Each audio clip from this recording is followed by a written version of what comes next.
여러분 안녕하십니까? 오늘의 미국 강혜신입니다. 오늘 미국 대선 판세를 알아보는 시간입니다.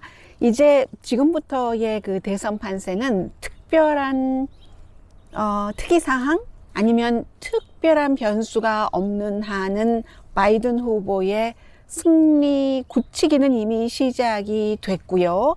어느 정도로 흔들리지 않는가, 그리고 변수가 일어날 수 있는가, 그런 관점에서 전해드리게 될 것 같습니다. 우선 기본적으로 트럼프 대통령에게 좋은 게 하나도 없습니다. 북한 이슈, 시니어, 여성 모두 트럼프 대통령에게 코로나 바이러스와 함께 아주 나쁜 요인이 되고 있습니다. 그래서 오늘 이런 점들을 중심으로 말씀을 드리고, 좋네요. 그리고 또 하나는 그러면서 이제 미국과 영국 매체의 지난주와 제가 몇 주일째 계속 비교를 해드리고 있기 때문에 어느 만큼 어떤 방향으로 달라졌는가 하는 것을 맨 마지막에 전해드리겠습니다. 저는 오늘 여러분들께 하늘을 보여드리고 싶어서요. 그래서 제가 보니까 밖에서 이렇게 촬영을 할 때는 햇볕의 각도에 따라서 사람이 굉장히 예뻐 보이는 게 있고 미워 보이는 게 있고 사람의 얼굴에 그늘이 너무 많이 진다던가 그 여러 가지 요소가 있더군요. 한 번도 배워본 적은 없습니다만, 그러나 오늘 저는 여러분들께 하늘을 많이 보여드리고 싶었어요. 지금 하늘이 보이세요? 그래서 다른 것 다 제치고 하늘이 많이 보이는 그 각도로 잡았습니다. 그리고 저쪽에 길이 보이는데 저 길로 박인희 씨의 끝이 없는 길이 아니라요. 어디까지 미국이 앞으로 갈 수 있을까? 물론 저는 미국이 좋은 방향으로 가기를 믿고 좋은 방향으로 가기를 바라고 있습니다. 그래서 전해드리겠습니다. 우선 오늘 이 세션이 북한 이슈라든가 여러 가지 한 가지 이슈를 심층 보도를 해드리는 시간이 아니기 때문에 핵심만 짚어가면서 이것이 미국 대선에 어떤 영향을 미치는가로 연결을 하겠습니다. 우선 기본적으로 북한이 노동당 창건 75주년 군사 퍼레이드요. 말하자면 열병식에서 지금까지 보여주지 않았던 아주 중요한, 미국 사람들도 몬스터, 괴물이라고 얘기를 합니다. 얼마 전에 트럼프 대통령이 카멜라 해리스 미국 민주당 부통령 후보를 향해서, 여자를 향해서, 그리고 소수인종을 향해서 정치인들이 공격 잘 안 하죠. 오히려 뒷덜미를 잡힐 수 있기 때문에 몬스터라고 했습니다. 지금 북한이 이제 75주년 군사 퍼레이드 노동당 창건이요. 열병식에서 보여준 대륙간 탄도미사일, 또 잠수함 탄도미사일, 굉장히 길었고 미국 본토를 공격하는 것이 가능한, 그리고 이것이 중요한 것은 트럼프 대통령에게는 지난 2년 동안 싱가포르 회담이다, 하노이 회담이다, 비무장지대에서의 잠깐 만남이다, 이런 모든 것들이 얼마나 허무한가, 허망한가, 어떠한 세계사적인 입장과 철저한 전략과 신뢰, 이런 것들이 바탕이 되지 않으면 먼지보다도 더 흔적 없이 지는구나 하는 것을 보여준 케이스입니다. 물론 김정은 국방위원장은 올해 1월 달에 우리가 이제 군사력을 강화하고 한다면서 여러 가지를 보여줄 것을 약속을 했고 약속을 지켰습니다. 북한은 대체로 스케줄을 발표를 하면 그 스케줄대로 나갑니다. 그런 하나의 스케줄이라고 볼 수도 있습니다만, 지금 선거가 불과 20 며칠 남은 이 시점에 김정은 국방위원장이 두세 개의 다탄두 미사일을 실을 수 있는 탄두부예요. 그러한 탄도미사일을 보여줬다는 것, 잠수함 탄도미사일을 보여줬다는 것, 물론 신형이기 때문에 검증되지는 않았습니다. 그런데 이 의도만 가지고도 트럼프 대통령에게는 타격이 될 수 있습니다. 화성 15호요. 북한에서 테스트한 가장 장거리 미사일이죠. 다 보여줬어요. 북한에서 전략적 무기인 거죠. 북한으로 얘기를 하면. 그리고는 계속 국방을 강화하겠다고 했고 국제사회의 경제 제재를 굉장히 비난했습니다. 그러자 미국에서는 아니 저런 몬스터를 지금 이 시점에 북한이 열병식에서 보여줬단 말이야. 굉장히 실망을 했죠. 트럼프 대통령에게 좋을 리가 없는 뉴스입니다. 그리고 제가 어제 이 비디오를 북한 방송을 통해서 쭉 보면서 느낀 것은 겨울이고요. 이제 초겨울이고, 그리고 아침인데도 김정은 국방위원장이 한 30분 정도 연설을 하던데, 뭐 군인들에게 감사한다 이런 얘기하면서요. 그런데 땀을 많이 흘리는 게, 이렇게 겨울 아침에 땀을 흘릴 수 있는 정도의 체력은, 건강은 전문가들은 어떻게 평가할까, 그런 것을 봤습니다. 트럼프 대통령에게 결코 좋은 일이 아닌 것일 뿐만이 아니라 나쁜 이슈이다 전해드립니다. 그리고 두 번째, 트럼프 대통령도 어제 연설을 했습니다. 제가 백악관에 이 한 18분 정도, 원래는 30분 정도 하려고 했었던 연설, 김정은 위원장이 한 것만큼, 그런데 18분으로 했습니다. 트럼프 대통령은 보통 그 연설을 한다, 예정을 하면 예정 시간 2배도 넘기고 3배도 넘기고 하는데, 이번에는 18분으로 12분이 예정보다 줄어들었고, 물론 대통령의 주치의는 대통령의 지금 이 코로나 바이러스, 이건 누구에게 이제 감염할 만한 그런 수준은 아니야 라고 얘기를 했지만 네거티브라고는 얘기하지 않습니다. 그렇기 때문에 어제 백악관에서 한 2,000명을 초대했다고 하더군요. 온 사람은 400~500명 된다고 하는데, 저는 굉장히 서글픈 이벤트로 봤습니다. 특히 그 자리에 참석한 사람들에게 굉장히 서글픈 이벤트로 봤습니다. 지금 와서는 트럼프 대통령이 대단한 정책을 발표한다던가 그런 게 아니면 무슨 말을 하는 것이 그다지 중요하지 않습니다. 하고 싶은 말, 지금 해야지 되겠다고 생각되는 말들을 많이 하기 때문에. 다만 지금 본인이 네거티브라는 것을 내놓지도 못하면서 백악관에서 사람들을 모아놓고 발코니에서 연설을 했다. 트루만 발코니 아니더군요. 다른 발코니던데요. 2층. 그런 것은 두 가지를 해서 저는 서글프다고 봤는데, 하나는 백악관은요, 대통령, 정치인 대통령이 사는 집이기는 하지만 people's house, 사람들의 집이기 때문에 백악관은 민주당, 공화당 많은 대통령이 오고 가고 지내고 가고 하는 곳입니다. 트럼프 대통령의 영원한 집이 아닙니다. 그렇기 때문에 백악관은 행정부의 최고 수장의 집이지 정치인의 정치 활동의 장소가 아닙니다. 그런데 지난번부터 전당대회 할 때부터 백악관이 정치 장소가 되더니, 이제는 어제는 완전히 이제 그 트럼프 대통령 지지자들이 모였기 때문에 정치 캠페인이라고 봐야 되는 거죠. 그 점이 하나가 서글펐고, 두 번째는 정말 인간에게 서글픈 겁니다. 첫 번째가 미국의 시스템, 민주주의 시스템에 대해서 서글픔이 있었다면, 두 번째는 여러분들께서 사진으로 한번 보시기 바랍니다. 어제는 마스크를 가지고 오라고 했고, 안 가지고 온 사람 주기도 했고, 그 체크도 했고요. 하지만 중간에 뭐 마스크 벗은 사람들이 굉장히 많고요.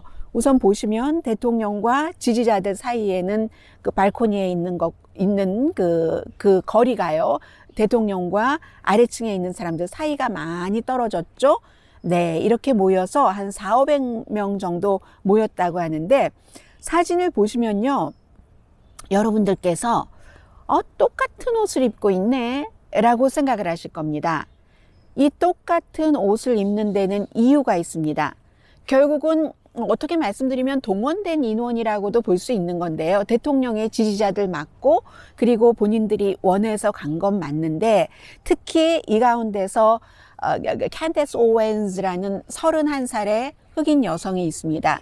이 여성이요, 본인이 흑인인데, 흑인은 민주당에게 투표를 하면은 안 된다는 운동을 하고 있어요. 블랙시트라는 그런 그 블랙시트 엑시트 할 때 하고 블랙은 민주당에서 나와야지 된다는 운동을 하고 있거든요.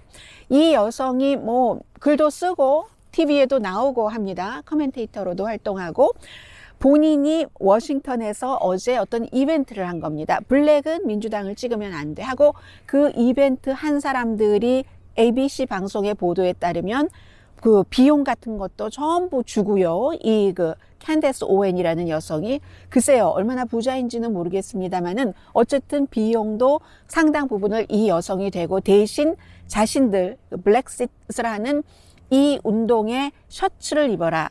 그래서 이게 전부 하늘색이 된 겁니다. 그런데 제가 여러분들께 서글프다라고 말씀드린 것은 이 하늘색 옷을 입어서 뭐 그렇게 해서 서글픈 게 아니라요. 어제 이 자리에는 트럼프 대통령 지금 회복 중입니다. 코로나 바이러스. 미국에서 중요하다고 하는 사람들, 미국에서 유명하다고 하는 사람들, 돈 많은 사람들, 권력 있는 사람들 한 사람도 없었습니다. 화려한 행사, 그리고 대통령의 양성 반응 확진 전에는 정말 중요한 사람들이 많이 갔죠. 그런데 어제는 전부 이렇게 보시면 젊은 사람들도 많이 있고 나이 든 사람들도 있고 하는데 블랙과 히스패닉이 많았고요. 사람들이 소위 말하면 그 사회에서 중요하다고 생각하는 사람, 뭐 그냥 있어도 되고 없어도 된다고 생각하는 그냥 보통 사람이라고 하죠. 그렇게 따지자면 대통령이 바이러스가 지금 아직도 갖고 있고 누구에겐가 전파할 수도 있다는 그 위험한 시점에는 이 같은 보통 사람들, 아프리칸 아메리칸, 라티노들이 많이 모여 있기 때문에 뭐 동원됐다고도 하고요. 해서 그런 면에서 저는 서글프다. 아주 화려하고 그럴 때는 화려한 사람들이 많이 가더니 이렇게 됐네 하는 그 점. 그래서 대통령이 네거티브 반응을 보여주지 않으면서 백악관에서 이 같은 선거 운동을 할 수 있다는 것도 굉장히 서글펐고요. 좋게 작용을 하진 않을 겁니다. 지지자들은 어차피 대통령을 지지하니까 지지자들의 영향에는 뭐 크게 다름이 없을 것 같고요. 그리고 이제 또 하나 제가 여러분들께 시간이 지금 있어서 말씀을 드립니다만 조기 투표나 우편 투표를 굉장히 비율이 높아졌고요. 민주당이 많이 하는 건 사실입니다. 그러나 조기 투표와 우편 투표를 민주당이 많이 하고 그 투표율이 높다고 해서 뭐 전체적으로 그게 민주당의 굉장히 완전히 그 조 바이든이 대선이 되는데 이 표가 완전히 다 바이든 표다, 전부 다 뭐 이렇게 계산하기만도 힘들어요. 기본적으로 버지니아주 같은 경우도 지금 현재 이미 20일 정도가 남았는데도 조기 투표가 2016년도 대선 때와 비교하면 한 22%는 했다고 하고 사우스다코타도 23% 정도는 그때와 비교했을 때 이미 조기 투표를 끝냈다고 합니다. 올해는 37%의 유권자만이 투표 당일 투표장에 간다고 답변을 했습니다. 그런데요, 2016년도에는 60%였거든요. 43%가 올해는 우편 투표를 하고 21%가 조기 투표를 한답니다. 마지막 선거 당일에 선거장에 가는 사람, 지금 37% 유권자라고 말씀드렸잖아요. 그 사람들은 상당수가 공화당입니다. 그래서 이 표수만으로 어머 계산했네 끝났네 라고 볼 수는 없다는 거예요. 그러나 상당히 반영이 되고, 그리고 또 하나는 이런 것도 있어요. 대선은 공화당이 민주당을 찍을 수도 있고 민주당이 공화당을 찍을 수도 있습니다. 예비선거에서는 민주당으로 등록하면 민주당 후보에게만 투표를 해야지 되는 주가 많고요. 그렇지 않은 오픈 프라이머리라는 내가 등록을 민주당으로 했어도 공화당에게 투표할 수도 있고 또 반대일 수도 있고 하는 그런 것도 있지만 대선에서는 모든 주가 공화당, 민주당 가릴 것 없이 이렇게 투표를 할 수 있게 돼 있기 때문에 아직까지 물론 현재로서는 바이든 후보가 당연히 이긴다 이렇게 보고 있는 매체가 많아요. 당연히라고 말씀드린 것은 너무나 지금 표 차이가 많이 나고 있기 때문에 지지율, 선거인단 예측, 또 파퓰러 보트 예측, 모든 예측에서요. 그래서 바이든 후보가 이긴다 하더라도 이길 때 예를 들어 이긴다 하더라도 조기 투표와 우편 투표 이 비율만 보고 결정 지을 수는 없다는 것 말씀을 드립니다. 바이 메일. 네, 그 정도 말씀드리면 됐을 것 같아요. 더 중요한 것에 포커스를 두겠습니다. 조 바이든 후보는 어제도 테스트한 결과 네거티브 반응 나왔다고 하고요. 플로리다주에서 아주 중요한 일이 벌어졌습니다. 지금 미국에서 선거하는데 시니어 유권자와 여성 유권자 표가 굉장히 중요합니다. 언제나 중요하죠. 시니어는 65% 이상은 70% 이상이 투표를 하고 젊은 사람은 투표율이 굉장히 낮고 하니까. 그런데 2016년도에 트럼프 대통령이 65세 이상 유권자에게는 힐러리 클린턴에게보다 9% 앞섰습니다. 그런데 지금 그렇지 않거든요. 그리고 플로리다주에서 보니까 The Village라는 마을이 있죠. 얼마 전에 이 빌리지라는 마을에서 트럼프 대통령을 강하게 지지하는 골프카트를 타고 어떤 그 선거 유세를 하고 해서 또 바이든 후보 지지층과 부딪히고 했었던 적이 있었습니다. 그런데요, 몇 개월 사이에 달라진 겁니다. The Village라는 많은 은퇴하신 분들이 가고 싶어하는 그 은퇴촌에서 아주 줄줄이로 조 바이든 해리슨 후보를 지지한다는 시위는 아니고요. 그런 그 지지 행렬 골프카트를 타고 버렸습니다. 이게 굉장히 트럼프 대통령에게는 악재가 될 수가 있고요. 더군다나 플로리다이기 때문에 플로리다도 이젠 거의 모든 매체가 민주당 바이든 후보가 접수했다고 보고 있습니다. 왜 시니어들이 트럼프 대통령에게서 바이든 후보로 돌아갔는가? 트럼프 대통령이 법과 질서도 강조를 하고 처방약 쿠폰도 드릴게요 라고 했는데, 처방약 쿠폰은 처방약 값이 기본적으로 $200를 쿠폰을 주느냐 안 주느냐가 문제가 아니라 아직도 그게 어떻게 되는지 모르겠고요. 왜냐하면 예산 확보가 우선 돼야지 되니까. 처방 약값 자체가 대통령이 내립니다, 행정명령 한다고 그렇게 쉽게 내려지는 게 아니에요. 몇 년이 걸릴 수도 있고 안 될 수도 있는 것이기 때문에. 그리고 나이 드신 분들은 코로나 바이러스 때문에 제 몸도 간수하지 못했는데 우리 몸을 어떻게 간수해 주나? 라고 생각하신 분들이 굉장히 많고, 본인이 코로나 바이러스에 걸린 이후에 여러 가지 트럼프 대통령이 보여줬던, 제가 말씀 안 드려도 다 기억하고 계시는 그런 일들 때문에 이 나이 드신 분들이 오히려 정책보다도 스타일이야. 트럼프 대통령의 여러 가지 스타일, 이런 것. 코로나 바이러스는 정책이지만요, 견딜 수가 없겠어. 특히 교육을 많이 받은 사람일수록 더욱 못 견딘다는 겁니다. 이게 나이 드신 분들 사이에서도 일어났고요. 사진 보고 계시는 것처럼 바이든 해리스 쭉 행렬 저 끝까지 이어지고 있습니다. 그리고 이런 것도 봤어요. My Korean War veteran father was not a loser. 아버지가 한국전에 참전하셨는가 보죠. 마이크 펜스 부통령 아버지처럼. 우리 아버지는 not a loser. 실패자, 낙오자가 아닙니다. 이런 것도 지금 이 행렬에서 볼 수가 있었던 겁니다. 그리고 여성 말씀을 드리겠습니다. 여성은요, 지금 현재 전체적으로는 남자 여자 가릴 것 없이 10명 가운데 6명이 코로나 바이러스에 실패를 했다고 하고, 트럼프 대통령, 여긴 공화당까지 포함이 된 겁니다. 여성에 대한 지지도를 보면은요, 굉장히 많이 벌어졌어요.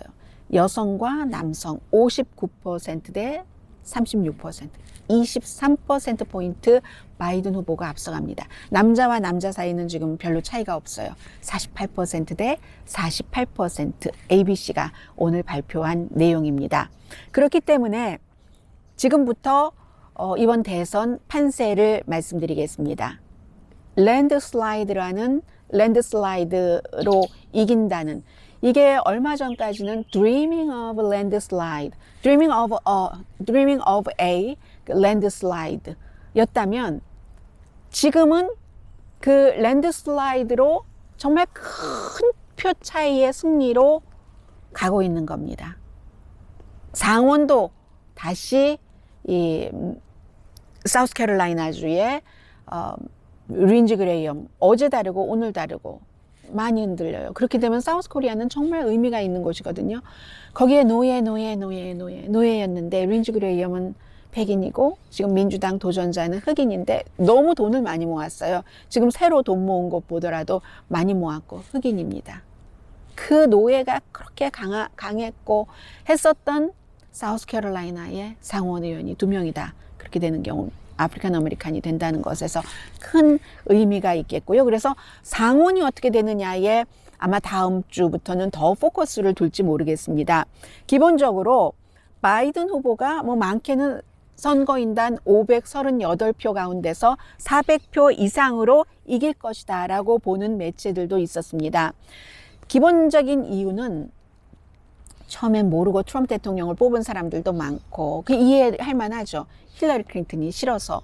민주당이 미시건, 펜실베니아, 미네소타에서 노조들이 그렇게 많고 하는데 그 노조들을 만족시킬 만한 여러 가지를 내놔주지 못했기 때문에 트럼프 대통령이 말로 다 잘 살게 해준다고 하니까 말이라도 고맙네? 뭐 말이 씨가 된다며 하면서 뽑아줬는데 점점 뭐 별로 달라진 것도 없고 산업도 사실은 뭐 앞으로 나가야 되는 거니까 석탄 산업 계속 붙잡고 있어도 본인들도 인정하기 싫다가 인정을 할 수밖에 없는 그런 것이고, 그리고 여러 가지 그 스타일이라든가 코로나 바이러스 때문에 설마 이 정도일 줄은 몰랐다. 그리고 트럼프 대통령이 막바지에 들어서 지지율 격차도 많이 그 배틀그라운드에서조차 굉장히 많이 벌어지고 하니까 지금 초조해서 여러 가지 악수, 극단적인 그 일들을 많이 그 하고 있잖아요. 그러니까 이게 랜드슬라이드가 드림이 아니라 이제 리얼리티가 될 수 있다는 거죠. 그래서 지난 거의 4년 동안 사람들이 글쎄요, 처음에는 좀 한국 분들도 많이 그러셨어요. 북한에 관해서도 지금 숲속이라 뭐가 꽃가루가 있나요? 간지럽네요. 꽃은 없는데 아이비는 있던데요. 독성 아이비도 있던데요. 보니까. 그런데요. 그래서 이 4년 정도 지내오면서 처음에는 어떻게 될까? 북한 문제도 잘할 거야. 아예 다른 건 모르지만 북한 문제라도 해결할 수 있을 것 같아. 해결한 기대를 해봐야지. 이렇게 지지를 하신 분들이 굉장히 많은데 지금 이 상황에 북한이 그 정도 신형 무기를 보여줬다는 것은 북한도 계산 끝났다는 얘기이고요. 그리고 뭐라고 할까요? 너무너무 가다가 미국이 계속 세계에서 지지도도 낮아지고 사람들이 미국 사람 알기를 우습게 생각하고 미국 사람들 입국을 금지하는 것도 생기니까 나힐리즘이라고 할까요? 허무주의라고 할까요? 그런 것들도 굉장히 강해지고 또 트럼프 대통령은 특히 트라이벌리즘, 끼리끼리 하는 그런 것들이 많잖아요. 그래서 그런 것들에 굉장히 실망한 사람들이 많아졌다. 레이건이 지미 카터 전 대통령을 이겼을 때 그 이후에 민주당이 소울 서칭을 하는데 한참 걸렸죠. 오래 걸렸죠.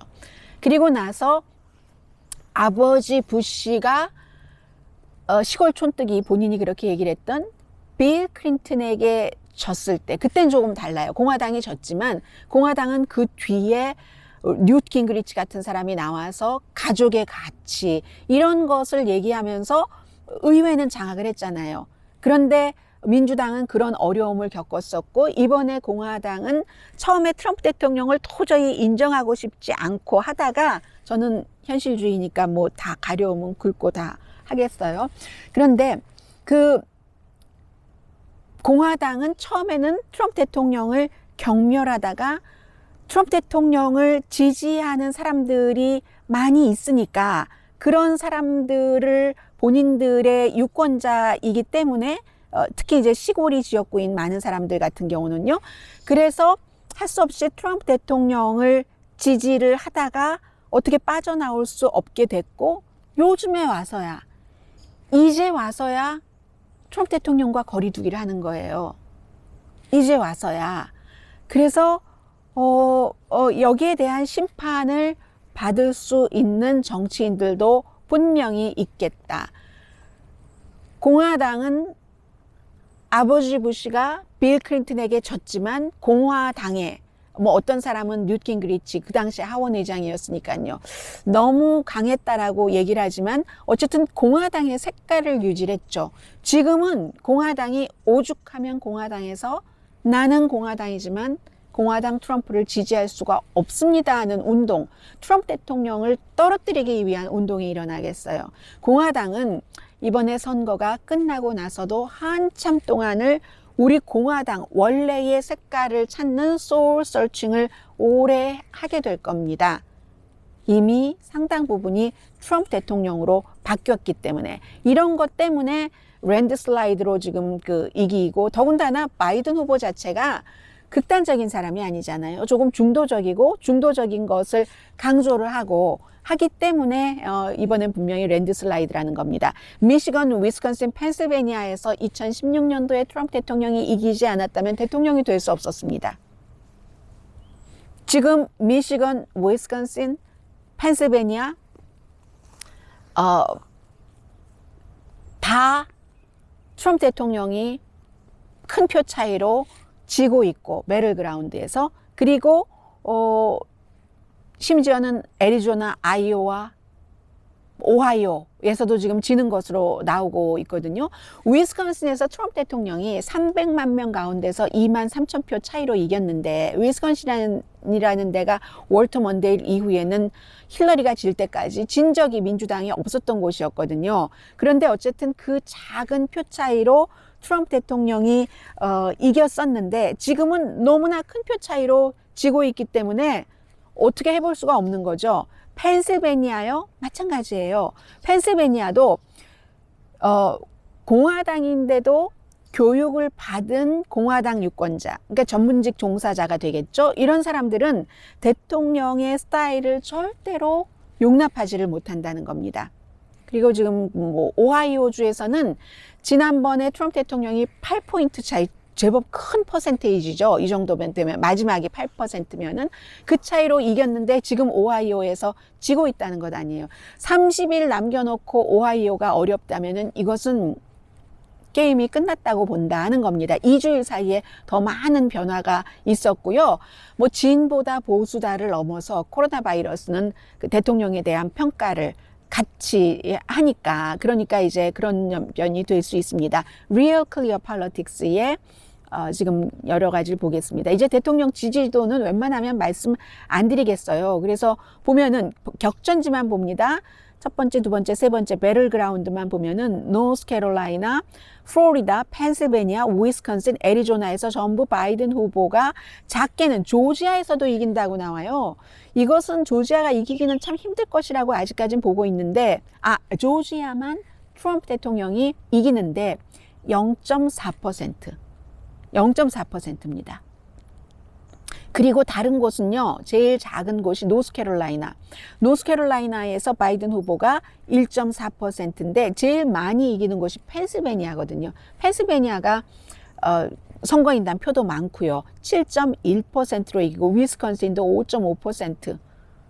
위스콘신 지난번에는 정말 작은 표 차이로 이겼는데 애리조나에서도 이기고 그렇습니다. 그리고는 이제 네이실버 것을 보겠습니다. 네이실버 것을 보면은요, 다 민주당이 이기는 데는 다 이겨서 어디까지 270표 선거인단 표를 확보를 하냐면요, 콜로라도, 뉴햄프셔, 미네소타, 미시건, 네바다, 펜실베니아, 위스콘신에서까지 딱 끊어서 270표를 확보를 합니다. 그리고 나서 플로리다도 네이실버 같은 경우에 이 민주당이 이번에 이긴다고 보고 있거든요. 플로리다도 이기고, 그 다음에 애리조나, 노스캐롤라이나, 오하이오까지 이긴다는 겁니다. 대단한 이게 그 선거인단 표가 그렇게 되면 나오거든요. 그래서 지금 보면은 티핑 포인트가 네이실버는 더 많은 차이로 이길 것으로 전망을 하고 있는데, 펜실베니아, 플로리다, 미시건, 미네소타 전부 수치 여러분들께서 한번 보세요. 제가 표는 지금 위에 이렇게 실어놨습니다.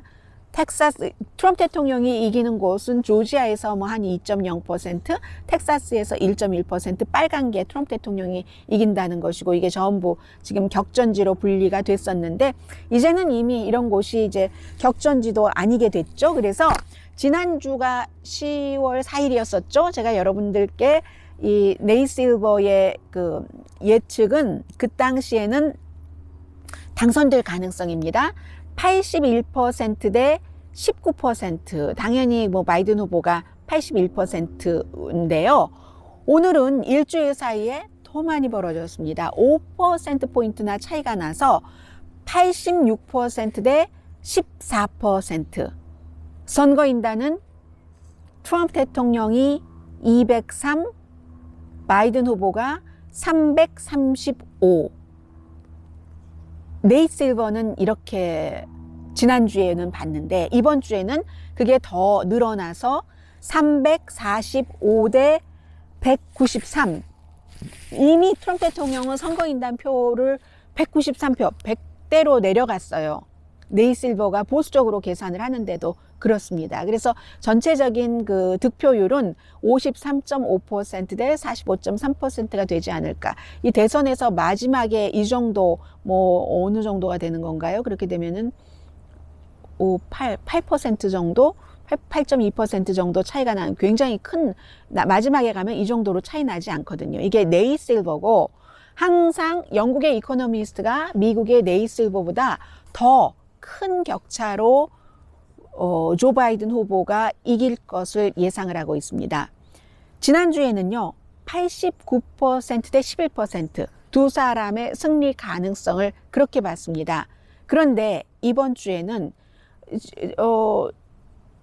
네이 실버가 몇 %가 올라갔었죠? 5% 올라갔었죠? 지금 보고 계시는 이코노미스트도 마찬가지로 89% 대 11%에서 92% 대 8%니까 이코노미스트는 지난 한 주일 동안 이 바이든 후보의 지지도가 가능성이 3% 더 높아진 것으로 봅니다. 그래서 92% 당선 가능성, 8% 트럼프 대통령 당선 가능성. 그리고 유권자요. 파퓰러 보트. 선거인단이 아니라 파퓰러 보트는 99%, 그리고 트럼프 대통령이 이길 확률이 1% 미만. 선거인단 수는 가장 지금 작게 잡아도 뭐 이것저것 가능성 이렇게 저렇게 해서 아직 여기는 그 뭐 애리조나 파란색 아니다. 아예 그냥 그레이야. 이렇게 두고 보더라도 이 작게 볼 때 바이든 후보가 229대 424 선거인단표 270표가 있으면 당선되잖아요. 그런데 가장 작게 현재 확보한 것이 229에서 424까지로 보고 트럼프 대통령은 114대 모든 가능성을 다했을 때 309로 본다 하는 건데 이 선거인단은 이렇게 보는 게 좋을 것 같습니다. 이코노미스트가 지난주에요. 그 바이든 후보가 339대 119. 지난주부터 이미 이코노미스트는 트럼프 대통령은 선거인단 수를 200표 미만 확보한다고 봤거든요. 그런데 이번 주는 선거인단이 그 퍼센티지는 3% 높아졌지만 선거인단은 주마다 숫자가 다르기 때문에 350대 188. 그러면 지난주에 비해서 11표 선거인단표가 늘어났다고 보시면 됩니다. 이렇게 된 거예요. 그렇기 때문에 제가 여러분들께 아마 다음 주부터는 상원이 어떻게 될 것인가, 상원, 하원, 대통령까지 다 민주당이 말 그대로 다 가져가고 말 것인가, 이런 것을 많이 말씀드릴 수 있을 것 같은데요. 아무튼 사우스캐롤라이나가 제일 주목되고요. 민주당 후보가 제이미 해리스라는 아프리칸 아메리칸 후보거든요. 정말 저는 사우스캐롤라이나가 제일 궁금해요. 남북 전쟁이 시작된 곳이잖아요. 그곳이. 포트 섬터가 있는 거기서 시작이 된. 그런데 여기서 만약에 이 제이미 해리슨이 트럼프 대통령의 친구면서 공화당 중진인 린지 그레이엄을 누른다면, 린지 그레이엄이 지게 된다면 트럼프 대통령과 가까웠었던 그것도 이유가 되겠죠. 그렇다면은 남북 전쟁이 시작된 곳에서 노예 때문에 거기서 시작된 곳에서 두 명밖에 없는 연방 상원 의원이 두 사람 다 아프리칸 아메리칸이 된다는 게 굉장히 중요한 것이고요. 노스캐롤라이나도 없는 민주당이 조금 앞서가다가 상원은 격전지가 됐거든요. 왜냐하면 스캔들이 하나가 터졌어요. 그래서 브라운이 기회가 될 수도 있고요 합니다. 그리고 아이오와라든가 메인이라든가 이런 데가 주목이 되고 애리조나주는 이미 민주당으로 뭐 거의 확정된 것 같고요. 그래서 제가 오늘 아침에 이렇게 생각된 것 가운데 하나는 일요일이니까 제가 마음대로 말씀드려도 되죠. 굉장히 트럼프 대통령이 그동안 그 아마추어적인 것을 많이 해왔는데 사람도 아마추어, 처음에는 아마추어 아닌 사람도 있었지만 날이 갈수록 아마추어 아닌 사람들이 이건 아니되옵니다 해서 해고되고 트윗으로 해고되고 본인이 스스로 나가고 하다가 그러다가 아마추어는 아마추어인데 너무 많은 것을 틀린 거예요. 요 며칠 사이만 하더라도 그 프로페셔널이 너무 없는 거죠. 장관도 늘 대행 체제고 장관 가운데서 그 장관에 가면은 그 부서를 없애버려야 되겠다는 사람이 간다던가, 아니면 그 부서에 그동안 로비를 했었던 사람이 장관 대행으로 간다든가, 이런 그 형태였고, 그리고는 최근에 트럼프 대통령이 이제 그 월터 리드 병원에 가서 치료를 받고 했었을 때, 그 치료를 받은 뭐 여러 가지 약이 있지만 렘데스비르 등이요. 그런데 그 왜 레제네론이라는 그런 게 있었잖아요. 그 제약회사 이름도 틀리게 쓰고, 물론 저도 수없이 숫자 이름을 틀리기 때문에 그럴 수 있어요. 그러나 그렇게 어떻게 엄벙덤벙 하다가 라이브로 뭔가를 하다가 착각하고 말 잘못 나오고 이러는 게 아니라, 트럼프 대통령의 백악관에선 너무 많은 것이 전문적이지 않았다는 거죠. 지금 비서실장 그 마크 메도우라는 사람도, 원래 비서실장은 굉장히 묵직한 사람들이 많이 하는데 연방 하원 의원이긴 하지만 이 사람이 2012년도에 티파리의 지지를 얻고 당선된 사람입니다. 그래서 티파리의 지지를 얻고 당선된 사람들은 의회에 가서 절대로 단합을 안 합니다. 단합을 안 하고 자신들의 아젠다, 티파리의 극보수적인 그런 아젠다를 위해서 싸우기만 하죠. 그래서 이제 마크 메도우가 들어가서, 마크 메도우가 하는 말이 다르고, 무슨 경제 자문이 하는 말이 다르고, 대통령 증상이 괜찮다고 했다가 아니라고 했다가, 뭐 어제 보니까 그 공보국장도 주치 이름도 틀려요. 콘리잖아요. 이 사람 주치 라스트 네임이 콘리인데 코넬리라고 하고, 코넬리가 많으니까. 그리고 이제 가장 중요한 인물 가운데 한 사람이 지금 뭐 30대 초반인 케일리 맥케네니 백악관 대변인. 저는 이렇게 젊은 사람이 젊은 여성이 거짓말을 이렇게 많이 하는 사람 처음 봤어요. 백악관 그 브리핑을 하면서. 예를 들어 세라 허카비도 뭐 여성이었고, 나이는 이 케일리 맥케네니보다 조금 위였지만, 그랬지만 그 사람은 말을 할 때 아주 노골적으로 완전히 이건 100% 거짓말이야 하기보다는 얼터너티브라고 할까요? 그런 식으로 대통령을 보호를 했는데, 케일리 맥케네니는 너무 거짓말이 심하고, 그래서 이게 다 아마추어적인 데서 온 거예요. 나이가 너무 어리고 경험이 없는 사람들이 뭘 잘해도 이 혁신적인 아이디어와 경험이 같이 가야 되잖아요. 트럼프 대통령의 행정부가 그동안 참 이 아마추어적인 것이 좀 심각했었다, 그런 생각이 들고요. 그래서 이제 미국 말 중에서, 오늘 제가 어디서 읽었는데요, 폴리티코인 것 같아요. 미국 말 중에서 만약에 작은 일을 옳게 하지 못하는 사람을 믿지 못한다면, if you can trust someone to get the little things right, 하면은 어떻게 그들이 큰 일을 한다고 믿을 수 있겠어요? How can you ever count on them to do the big things? 작은 일을 옳게 한다고, 저 사람 작은 일 제대로 못해 하는데 그 사람이 큰 일을 할 수 있다고 믿겠어요? 이 백악관의 그 전문성, 프로페셔널리즘이라는 것이, 행정부의 그런 것은 하루아침에 나오는 것이 아니다. 하루아침에 나오는 것이 아니다. 라는 것을 저는 많이 느꼈고요. 특히 이제 요즘에 한꺼번에 또 하나 마지막으로 전해드립니다. 트럼프 대통령이 이런 거예요. 이게 어느 방송의 보도였냐면은요, 어느 방송의 보도는 중요하지 않고 누군가가 보도를 했어요. 저는 드러지 리포트에서 봤는데, 드러지 리포트에서 링크를 해주니까, 링크를 해줄 때 저는 꼭 그 링크를 따라가서 원래의 그 보도를 보거든요. 그런데 원래 트럼프 대통령이 월트 리드 병원에서 백악관으로 퇴원할 때요. 그 퇴원할 때 바로 이 사진 보이시죠? 이렇게 하고 퇴원하려고 했대요. 슈퍼맨에서 나오는 셔츠를 입고, 셔츠 안에 슈퍼맨의 S자 그려져 있는 그런 것을 하고는 딱 그 셔츠를 벗어서 보여주는 거. 사람들에게 surprise, I am a superman 하는, 그랬다고 하거든요. 오늘 일요일이라서 여러분들 차 드실 때 뭐 이거 웃어야지 될지 울어야지 될지 모르겠습니다만은, 미국의 지금 선거 판세는 이렇게 됐고요. 이 이후에 고쳐나가야지 될 부분이 굉장히 많을 겁니다. 그리고 제가 여러분들께 지금부터 전해드려야지 될 것들이 너무 많아요. 바이든은 누구냐? 바이든의 정책은 무엇이냐? 또 내일부터는 연방 대법관 지명자의 청문회가 시작되기 때문에 연방 대법원에 대해서도 전해드려야지 될 것 같고요. 아무튼 오늘 햇볕은 별로 없었지만 바람은 좋았고 하늘 많이 보시라고 했는데 하늘 많이 보셨는지 모르겠어요. 강혜신이었습니다.